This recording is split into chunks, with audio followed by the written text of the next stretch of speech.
All right, let's talk about something that's like 80% of the work in machine learning, but gets maybe 20% of the credit. We're going to become data alchemists today.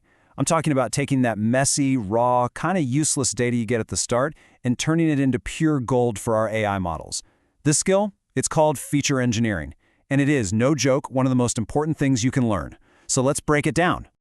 Okay, so take a look at this. On the left, that's what you usually get handed. Raw data. It's a mess, right? You've got weird dates, text categories, numbers all over the place.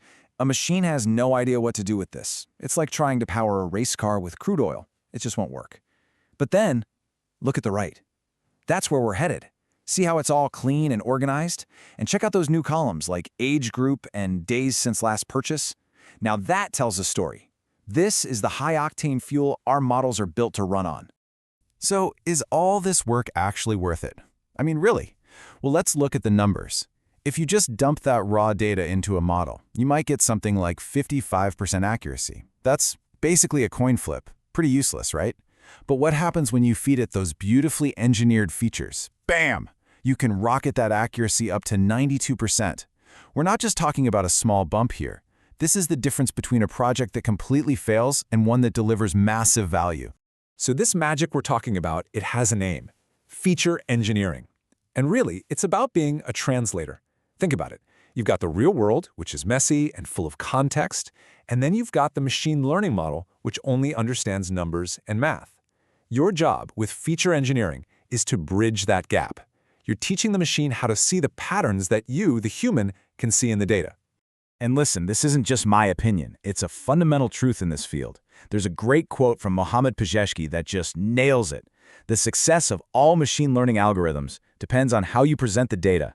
I mean, think about that. You could have the fanciest, most expensive model on the planet, but if you feed it garbage data, you're going to get garbage results. The features you create, they're everything. All right, so how do we actually do this stuff? Let's open up the toolbox. We're going to go through 5 key techniques that every data scientist needs to know. Think of each one as a specific tool for a specific job. Ready? Let's get started. First up, we have a technique called binning, or sometimes grouping. Here's a simple way to think about it. Imagine you've got a giant jar of screws, all different sizes. It's chaotic. A model would just get confused. What do? You sort them into bins, right? Small, medium, large. That's exactly what binning does with numbers. Instead of using someone's exact age, like 22, 35, 58, which can be noisy, we group them into useful categories, like young adult. And here's what it looks like in code. See that pd.cut function? That's from the pandas library in Python, which is your best friend for this stuff. We just tell it to take the age column and chop it up into the groups we want. So someone who's 22 is now just young. Someone who's 35 is adult. So why is this so much better? Well, now the model can learn things like, hey, young adults tend to buy this product, instead of trying to make sense of hundreds of different individual ages. It cuts through the noise to find the real pattern. Okay, tool number 2, creating ratios and derived features. This is cool. It's like taking 2 basic tools from your workbench and combining them to make a super tool. For instance, you might have a revenue column and a visits column. They're okay on their own, but what if you combine them? You can create a totally new feature, revenue per visit. And that new feature, it almost always tells you something way more interesting than the 2 original pieces did. Check it out. The code is dead simple. You're just dividing one column by another. But look at the insight you get. Customer 1 brings in $10 every time they visit. Customer 2 only brings in $2.50. Before we made this feature, they just looked like 2 random customers. But now we know exactly who's more valuable on a per-visit basis. That's a game changer. All right, new challenge. Our data isn't always numbers, right? A lot of the time we have text, like categories. Maybe it's NY, CA, TX for states. The problem is a model can't do math on letters. So what do? How do you teach a machine to understand what New York is? The answer is a technique called categorical encoding, and one of the most popular ways to do it is called one-hot encoding. Now, you might be thinking, why not just make NY equals 1, CA equals 2, TX equals 3? Well, that would tell the model that Texas is bigger or more important than New York, which makes no sense. So instead, we do this. We create a whole new column for each category. So you get a city_NY column, a city_CA column, and so on.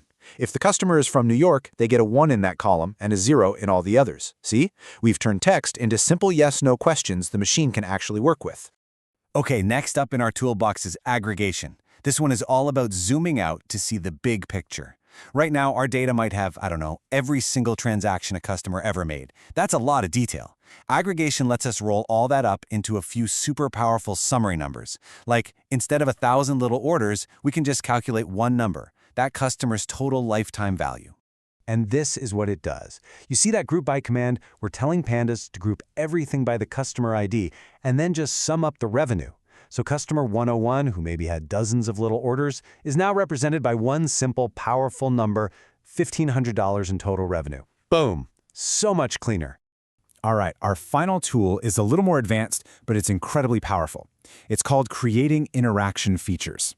This is where the real magic happens. It's about finding those cases where 1 + 1 = 3. For example, young customers are one group. High-income customers are another group. But what about the combination?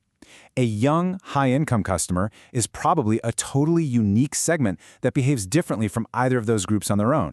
That's an interaction feature. And creating it is actually pretty straightforward. Look at the code. We're just using a simple AND statement. We're saying, hey, create a new column and make it true only if the customer's revenue is over $1,000 and their age is less than 35. This is so powerful because we're basically encoding our business knowledge right into the data. We're telling the model, pay attention to this specific group, they're important. So we've got our 5 tools, but just like in a workshop, the real power comes when you use them together in a sequence. Let's build a full assembly line, a feature engineering pipeline. So for a real e-commerce project, it might look like this. Step 1, we'll calculate things related to time, like how recently a customer purchased. Then, step 2, we'll create some of those powerful ratios, like revenue per order. Step 3, we handle all the text data by encoding the product categories.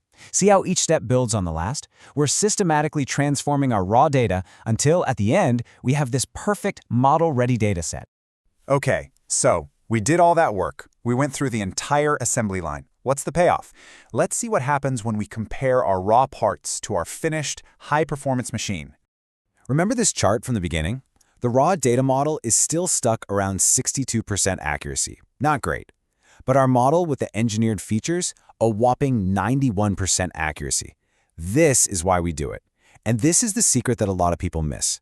The biggest wins in AI often don't come from picking a fancier model, they come from making better features. And that brings us to the single most important takeaway. Your AI model is incredibly smart at finding patterns, but it can't invent business knowledge. It doesn't know what customer lifetime value is unless you teach it. You have to be the one to embed that human expertise into the data. You are the one who creates the meaning. Okay, so now you know the how and the why of feature engineering. But where does this fit into your overall learning journey? Let's pull back and look at the blueprint for a real AI project. Every solid project follows these steps, in this order. You have to start with data cleaning. That's the foundation. Then comes what we did today, feature engineering. You're here. Only then, once you have clean data and great features, are you ready to actually build a model. And after that, it's all about testing and improving. Don't skip the steps. This is the path to success. So, that's really the whole story, isn't it? It boils down to this simple idea. Raw data, transformed into powerful features, leads directly to AI success. That's the formula. So my question for you is, what amazing insights are hiding in your data, just waiting for you to unlock them?